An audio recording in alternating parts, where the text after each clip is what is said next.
Hey folks, Kilt-Man here, Kilt-Man at your services. How are you all? You're all doing very, very well. Now, this is a little interesting video. Well, I hope it's going to be interesting because I have a new toy to play with.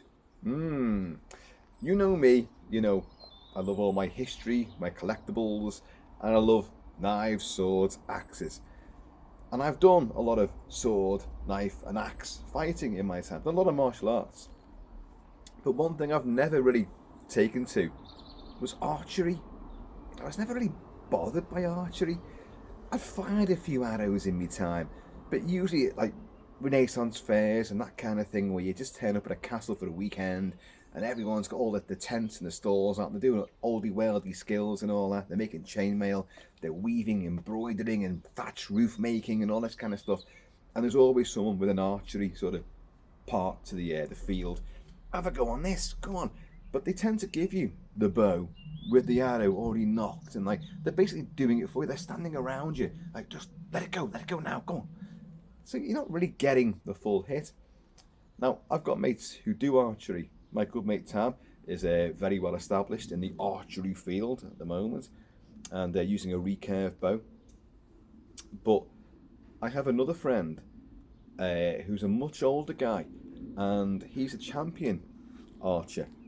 He's from Coventry, and he and his wife moved up to this neck of Sherwood Forest about 4 or 5 years ago to be close to their kids who were living up here.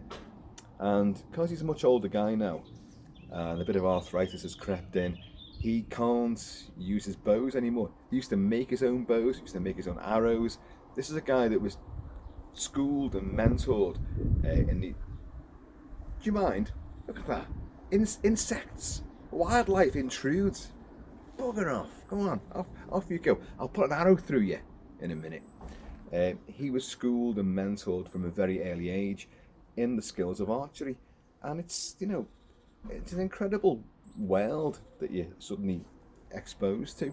And because I know him from the pub, and he said a while ago, look, I've got some stuff here. We moved up from Coventry. I had a barn attached to our house, which was my workshop. It was also my range, so he was firing arrows in this barn. He said, but now we've come up here, we've got a bigger house, but there's no barn. I can't fire my arrows anymore, and I can't make any bows anymore. But you seem like the kind of guy that would appreciate this. That was a while ago, he said all this. He promised me a bow. Anyway, only a matter of about 5-6 days ago, he turned up in our local pub, the Cask, and said, "Oh, I've got that bow for you, Kilt-Man." I was like, "What?" Because I'd forgotten about this. I was like, "What? You've got a bow for me?" Yeah, oh, brilliant. It's in. Come down to the car. It's in the boot of the car, like. Well, in the boot of the car. They put the seats down at the back because it's 6 foot long, for Christ's sake. And he presents me with an old English longbow, a traditional longbow. Wait till you see this, folks. This is what he gave me.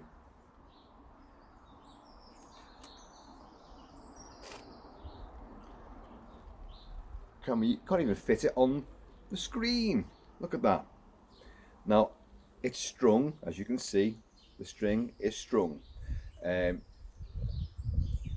don't know a great deal about archery and the whole techniques and all that. I'm massively new to this, but I'm loving it. I'm already hugely addicted. And Rick, the guy that gave me this, he's going to act as my mentor and going to impart all his knowledge of flinging bits of wood with sharp pointy bits at enemies, or in my case, the shed down there, which I've pretty much demolished in the last few days because he gave me 6 arrows as well. But I know a little bit about these things. I just never was massively enamored with the whole thing about archery, so I never took it up. But now, it's funny, now that I've got one, I'm like, oh my god, I'm loving this. And I kid you not, in the last, 4 or 5 days, I get up for breakfast, I'm flinging arrows down there. For dinner, I'm flinging arrows down there. For lunch, no, that was lunch. Dinner, lunch, arrows. Tea, evening meal, flinging arrows. And in between all that, I've been drinking whiskey as well. Bit of a dodgy setup, that, isn't it? You know, whiskey and arrows. Oops a daisy. Disaster waiting to happen. No, I know what I'm doing. But so I've learned a fair bit about these things now. Now, you know, the English longbow is what won the 100 Years' War. It defeated the French, Crécy, Agincourt, and some other Poitiers and some other unpronounceable bloody places. But the English longbow is the traditional, legendary, almost mythic, you know, piece of medieval weaponry. Bows and arrows have existed in every continent for millennia. You know, it is an ancient science. You know, velocity and elasticity of wood, the science of finding the right woods that can work together with the string to create kinetic energy to release an arrow and skewer an enemy, or, you know, your food source, or whatever you're aiming at, from a distance. And a lot of people can do it from horseback as well. These are American Indians, experts at firing arrows bareback on a horse. Christ almighty. But the English longbow is the thing which really championed the art form and the science behind archery. Now, so the English longbow, traditionally it's made of yew wood. Now, here's a weird thing for you. It's the English longbow, but during the 100 Years' War, we didn't use English yew trees. Why? Because the climate here in this country is shit. So it tended to produce yew trees which would twist over time and become very knotty. So they were no good. So what we were doing, we were importing bulk orders, you know, shipping these things over from, well, just blocks of, you know, tons and tons of yew wood from Spain, Italy and Scandinavia. Yeah, so they're not really English bloody yew trees. And any of you saying like, oh yeah, hang on, Kilt-Man, hang on. What about the old story about in every churchyard there was a yew tree? And like that yew tree was designed for the villagers to carve out and they make their staves and make bows from that yew tree. So they were standing army for the current king for any, you know, oncoming war. Bullshit, actually, because for one thing, you are not allowed to get munitions or anything to acquisition anything from a church ground, ecclesiastical rights and all this kind of thing. It didn't happen. But what did happen was during this period, the middle to late medieval age, you would have men from the age of 16 to 60 would have to train regularly in the art of using the bow and the arrow, because in times of need they would just be straight away, you're in the army now, lads, we're fighting the French again. And of course the French, knowing, you know, the ferocity and the brilliance of the English archers, when they captured them, they'd slice those two fingers off, you know, your string fingers basically, and which gave right to the famous English sign of that, which means fuck you, you know. That was like, yeah, we got our fingers, you know. So history lesson. So now this particular bow, I'm going to tell you now, folks, there's a story to this bow which I do not yet know, and I really want to find out from Rick the full history behind it. Now the reasons are because there is a name which is famous in archery circles. Thomas Waring was a guy in the sort of mid 18th century who fought with Sir Lever, formed an organisation, a club, a society called, hang on a minute because I'm going to get this name wrong, wrote it down, the Toxophilite Society. In 1781 they formed that. So, and what's a Toxophilite, Kilt-Man? A Toxophilite, folks, is someone who is a student of archery. And he wrote, the guy Thomas Waring wrote a famous a treatise on archery. Hang on, I've got that right? Yeah, a treatise on archery. And it was published, and the actual original copies are now in the British Museum, but it's been reprinted, you know, innumerable times. And there's a really bunch of squeaky, chattery birds over there. Me arrows are soon gonna sort them out, you know. But and that's the Bible for archery, because it is from the ancient times. It's from the medieval and feudal times, and he knew his stuff. But that name, Waring, he was also a bow maker, a bow master, a bowyer. That's the guy that makes the bow, right? And you know all these terms. The guy that makes the string is a string fellow. The guy that makes the arrows is what's he called? A fletcher. That's it. And the guy that makes the arrowheads is an arrowsmith. It's wonderful, isn't it? So you'd have families that would do this. They'd all have their own particular part, their own role in the actual full production of the bow and the arrow and the string. So, you know, it all worked out. And the kings, the monarchs, would requisition these guys all over the British Isles to manufacture these things. They'd import loads over. If they couldn't afford to get the actual produce in, the raw materials, then their rents would be suppressed. You know, don't worry about that, you know, because we need these. These were the ancient machine guns of their time. You know, a good bowman, a good archer should be able to fire. But I mean, nowadays, going at speed, I think you can do 16 in a minute with a longbow. 16 in a minute. Someone out there probably knows it. Oh, you can do more than that. But I don't know. But back in those days, you were meant to be able to like fire, certainly in a minute, accurately, 5, maybe to 10 arrows. So charging enemies, cavalry, whatever's coming at you, you know, you're putting down quite a heavy sustained fire. So you've got to think about it. The arrows were delivered in like I think staves of 24, I think it was. I might get the facts and figures wrong here. So you'd have a couple of those, but you'd also have arrows in your belt waiting to be used. But once they've all been extinguished, you've got to have runners going back, you know, to the munitions wagon to go and get more arrows. The enemy is still coming forward. You've got to still take them down. But the English bowmen, Agincourt, Cressy, other places, just massively defeated overwhelmingly superior enemy forces with their sheer skill and power with one of these. And as I say, this is a genuinely early, possibly even antique. Why am I saying that? That name I mentioned before, Thomas Waring, right? He not only wrote that book, a treatise on archery, and formed this huge society of archers, very aristocratic. A lot of women were involved in this too. A lot of women loved it. I've seen some of the imagery of the gear that the women wore.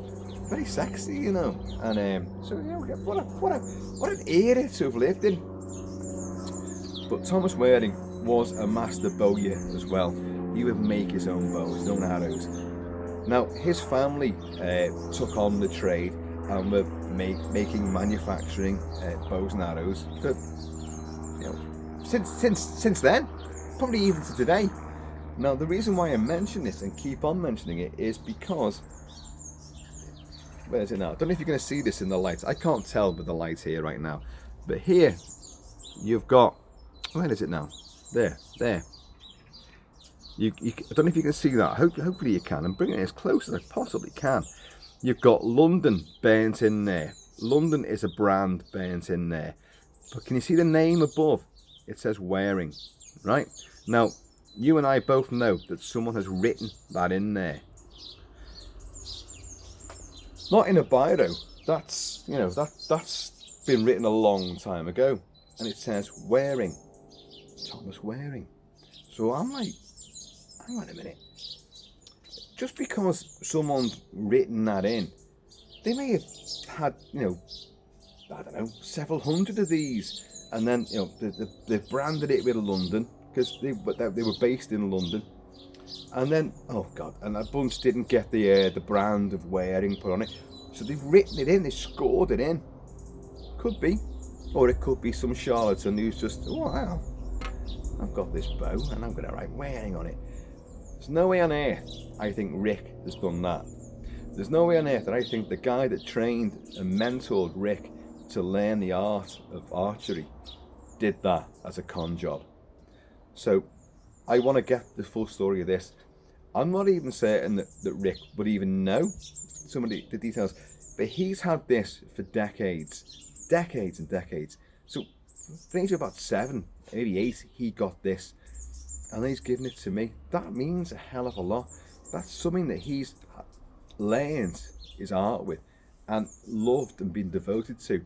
And because he can't use it now, but he sees someone else, some other, completely absurd, old school guy born in the wrong century, me, I think, yeah, you'd love this. And you know what? If that's what he thought, he's dead right, as I do. So, right, a yew tree. As I said before, it's not, they didn't use the English yew trees because they were shit. They used Spanish, Italian and Scandinavian yew trees. And they're called self bows because it's all made out of the same piece of wood. But what you've got 2 parts of that wood together. You have, oh God, I'm looking for my drink. Where's my drink gone? I had whiskey before. You have the sapwood is on the outside. There's the sap. So can you see here the 2 different bits of wood? There's your sapwood there. So that's from the outside of the tree. The bark's been scraped off, so it's not the bark obviously, but it's the sapwood there. And on the inside you have the heartwood. And together, see, this is science again. I don't know who ever came up with these ideas. Oh, that tree there. You know what? I've had this crazy notion.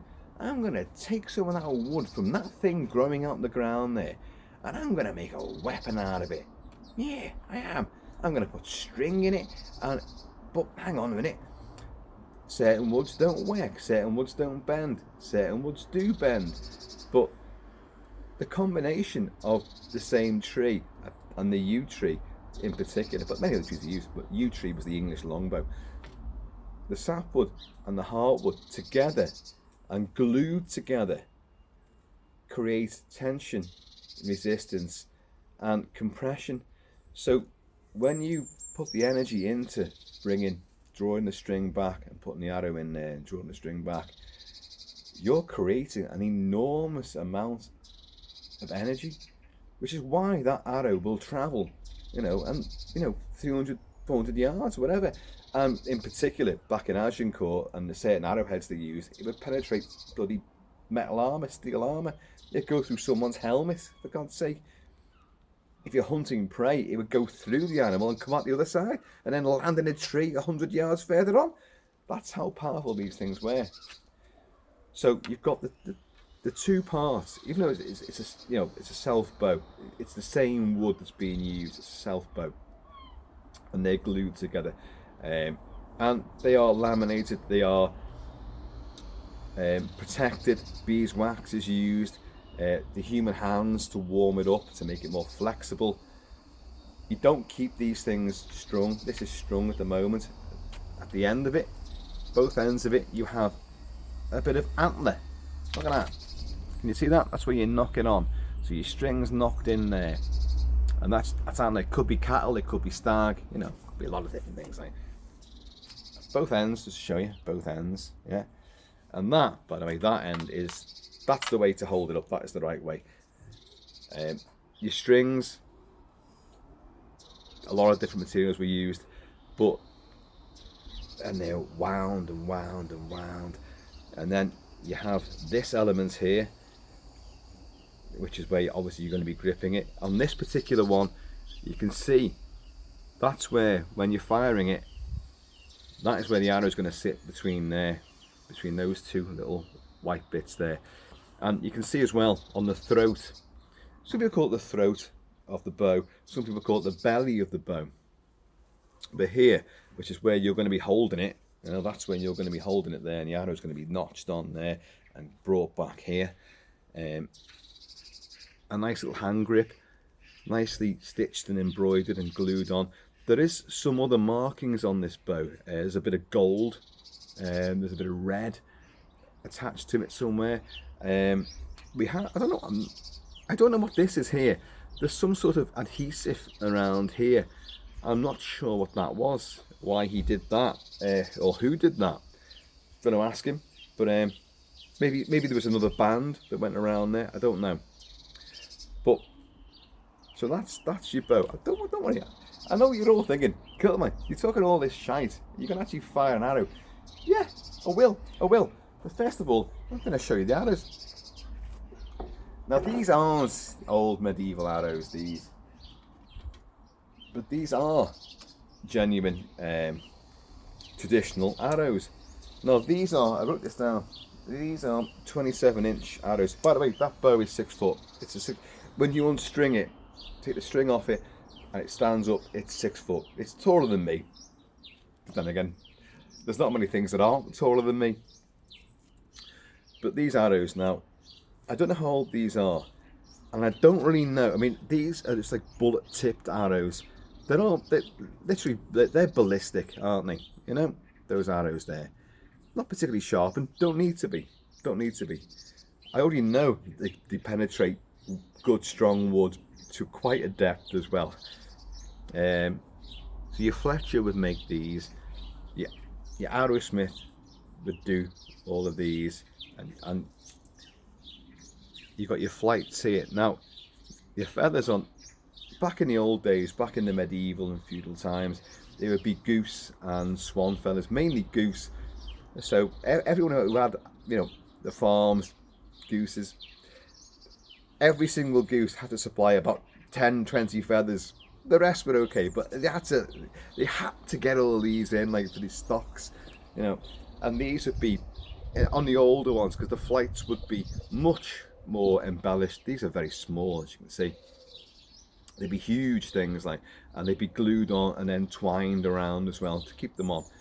And the arrows would be made out of ash, beech, poplar. Poplar was very popular with the archers back in the day. So in fact, even in England, there was a law that poplar could not be used for any other purpose other than making arrows, because apparently they made shoes out of poplar as well. Doesn't feel very comfortable to me, that, you know. But anyway, so you got all this stuff, and Rick's got a lot of markings on these arrows. All these arrows have different markings and numbers. I don't know what these numbers mean. An archer out there is probably going like, oh, Kilt-Man, it means this went for 300 yards, this went for 200 yards, blah blah blah blah blah blah. I don't know, and it penetrated 2.5 inches. I don't know what it means, but I intend to find out. So, oh, by the way, some of you may have noticed my young protege, young Mr. Kentucky Fudge, is sitting in here now. That is not anything to do with archery. That is an old 19th century fencing helmet. Oh yes, history comes alive on the Kilt-Man channel. So, right folks, modern days you have recurve bows. Well, you have recurve bows back in ancient times too. A recurve bow is basically the bow will actually go forward again, so you get that lovely sort of, you know, figure of the bow. I've got my eye on an Asiatic recurve bow at the moment. See, now I only got this a few days ago and I'm bitten by the bug already. Oh no! And I'm getting older now myself, but you know, I've got to learn something new. I've done everything else, for Christ's sake. This is exciting now. But you don't keep your longbow strung. I know people do differ about this. Some people say, "Oh, I keep it strung all the time. What difference does it make?" Well, if you keep it strung, then the whole bow is tense. The whole bow is ready for action. Now, I don't know about you, but I don't work 24/7 every day of the week, every week of the month, every month of the year. I don't. So why should the bow have to do that? So I think after a session using it, unstring the bow. Which means so you're taking the string off there, and the bow will then relax and go back into its former shape. Otherwise, you keep just keeping tension on it, which with the limbs of this, you know, you don't really want any sort of stress fractures or cracks appearing. And this is an old bow. I keep saying this, folks. This is a very, very old bow, which is why I want to know its full history, if I could even, you know, work it out. Because I say, like, Rick made his own bows, but he did not make this one. This one was given to him by his mentor. And who gave it to his mentor? Or did his mentor make it? Or was it genuinely a Thomas Waring manufactured bow? I don't know. I don't know. I honestly don't know. Right. So here's one of our arrows. You know, this is nothing compared to what they used to be. They used to be massive, bloody long arrows.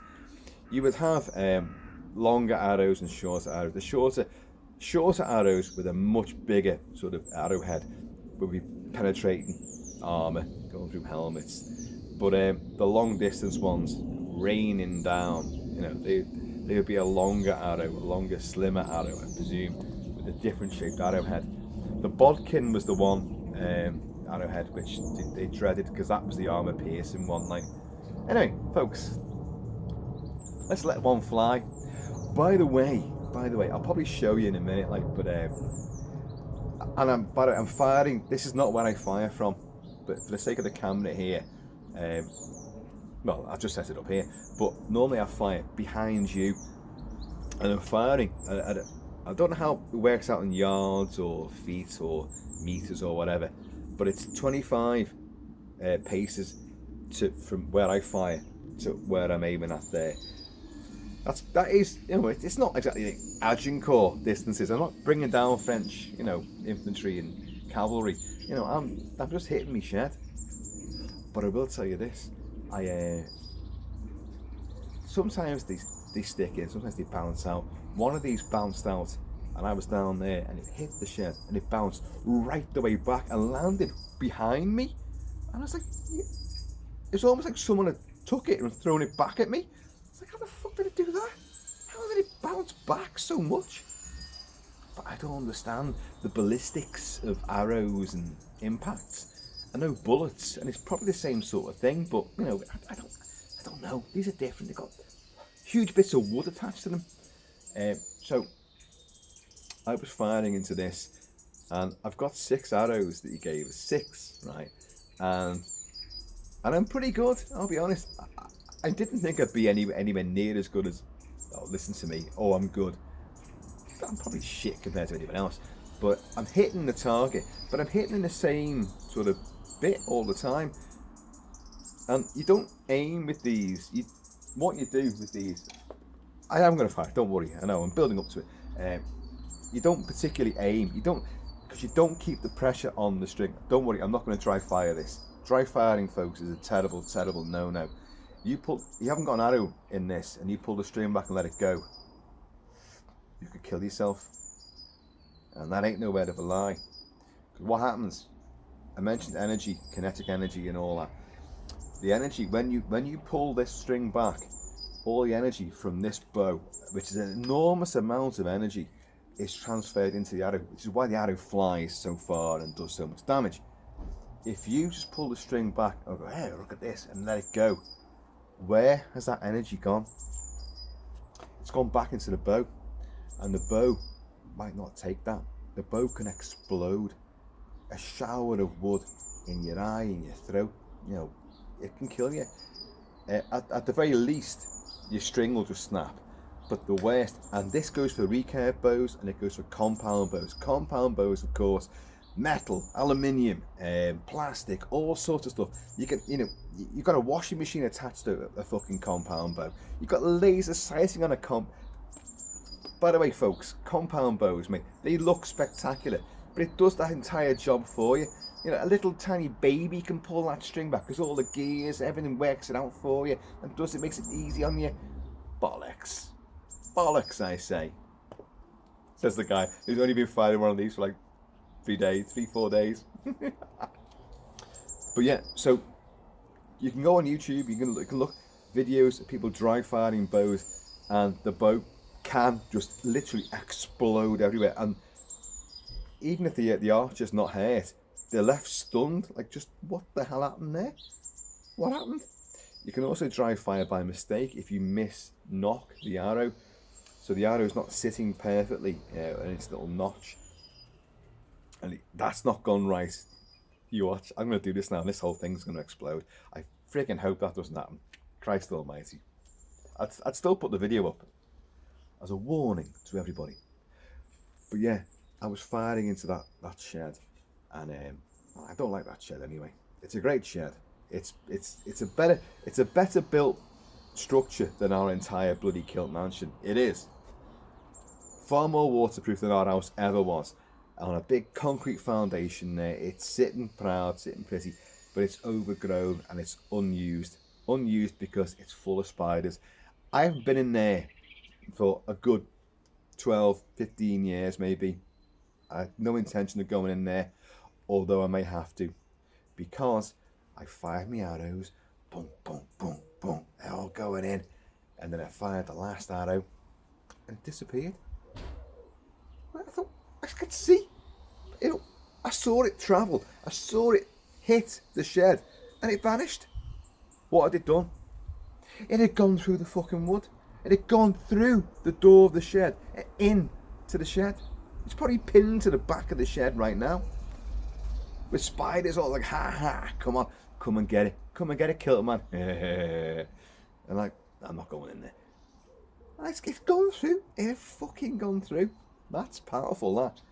I don't know the pound. I don't know the weight of the drawer on this. I facts and figures like that, I don't know. But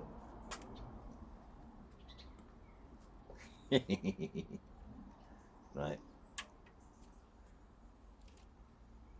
Don't worry, there's no wildlife there. There's no cats. Okay. Now, you should draw this to your ear or beyond. I'm not going to do that. I'm not good enough to do that, to be honest. I'm scared of it. But anyway, folks, here you go. Here you go. Let's try and get this. It didn't stick in. It bounced out. I'll be honest about these things. Let's try again. Let's try again. You'll know when it sticks in. You hear, boom.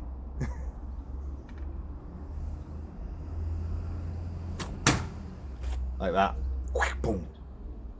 I'll swivel it round, but you're not going to see it because it's sticking right out in front of us. So all you're going to see is the sort of orangey tail end. Now, as I say, I'm not firing from the distance I normally fire it, because normally I'm down there, so I'm a lot closer. But I'm no expert with this. I'm just having fun, you know. But I want to learn. I want to learn how to do it. Okay, right.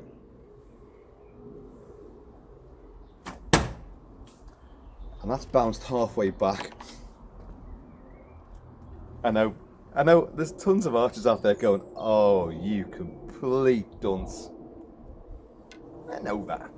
You're going to start somewhere, haven't you? You know.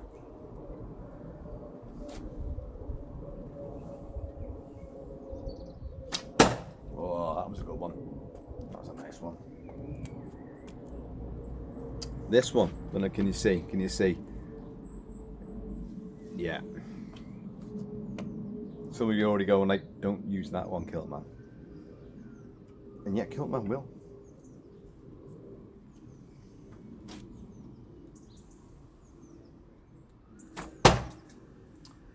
Yeah, that bounced out as well. Let me go and get them back.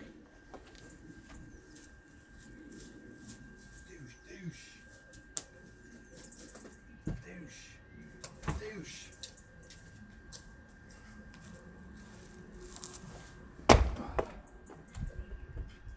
Let's do that again. But it is incredibly addictive. Although I think the reason why I never got into it in the past, even though I've been exposed to it and I'd been around people that were doing it, I was massively invested in like knife fighting and sword fighting and doing like taekwondo and all other stuff like that. So this was just like too arty-farty, airy-fairy. I know. Now the damage these bastards do and the skill it takes to, do it right, Now, I'm loving it. Okay.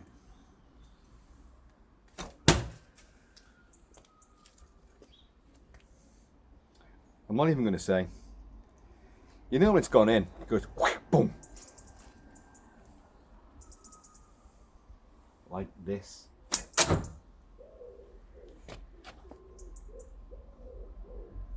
It's gone in. It's gone in the shed. It's gone through the door. That's the second arrow I've lost. I don't believe it.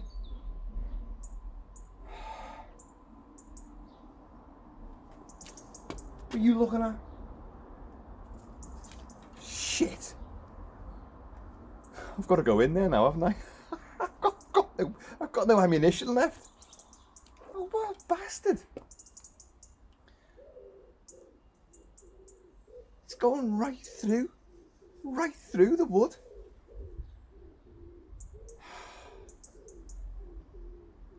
Fucking birds are laughing at me now as well. Right, let's do another one.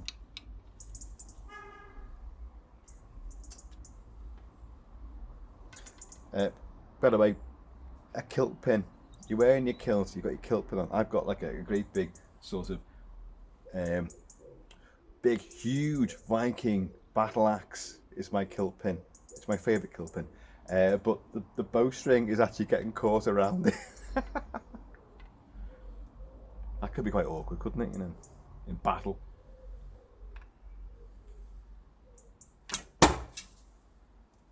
Fucking balance that. I'm a bit scared now of doing that. My mate Tam said they're going to get us a proper target for us. Because he goes to like a club, an archery club, which I may well end up joining. Some would say, yeah, fucking hell, Kilt-Man, you need to join a club.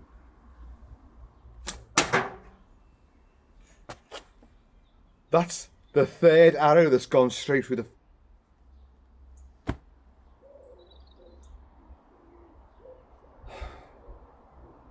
I've got to go in there now.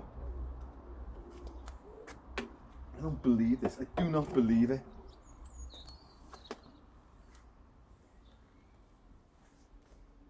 I don't want to go in there. Spiders in that place, mate, are prehistoric. They're like the lost scene from King Kong. They are that big, that aggressive. And folks, some of you know I got bitten by a spider last year. I still have a rather nasty scar on my leg from what that arachnid swine did. Anyway, folks, look, there you go. That was a little introduction to this wonderful bow. I fully intend to pursue this a lot more and get other bows. I'm not a fan of compound, although Rambo uses one. I'm not fucking arsed. I want a recurve and I want more longbows. I do enjoy this. So I'm now gonna run away and hide from the spiders in the shed. I'm gonna go to the pub to meet Rick, who should be there right now, and try to get that story of this bow. Is it a Thomas Waring bow? Is it really? Is it? Is someone just putting that on as a sort of a joke? I don't know. Is it just some other guy called Waring? Could be. You just go like, oh, that was the guy that gave it to me. His name was Benjamin Waring. Yeah, I don't know. Is he related to? No, not at all. But I don't know. But there's certainly some grandeur and some mythos attached to these things. And they are wonderful, wonderful. It's a science, it's an art, it's a craft, and it's just wonderful to behold. To behold and to be fire, you know. So folks, there you go. Kilt-Man and his first longbow. And I hope no one has come to this video thinking, oh, this guy might know his stuff. You know, people are like, oh, I'm just getting into archery, and like this guy could be a good sort of a tutorial. Absolute bollocks, yeah. I've just lost, what was it, 3 arrows? They've gone in there now. Fucking hell. Well, I get a better door on that thing. That's shite, isn't it? But it does show you the penetration of these things, doesn't it? When they stick in, you've got to grab them and go to get them out. Right, and the penetration I've seen is, you know, you can see sort of shadows behind because it's going into the shed, so it's penetrated all the way through the wood. The wood would be, I don't even know how thick that wood is, but for an arrow to go straight through that wood, straight through it, Christ alive. Anyway, folks, there you go. I have been and always shall be kilted, so please, you guys, keep it kilted, keep it Celtic. and I'm going to see you all leaders. And as Errol Flynn would do in The Adventures of Robin Hood, merry men. Christ, I piss on him.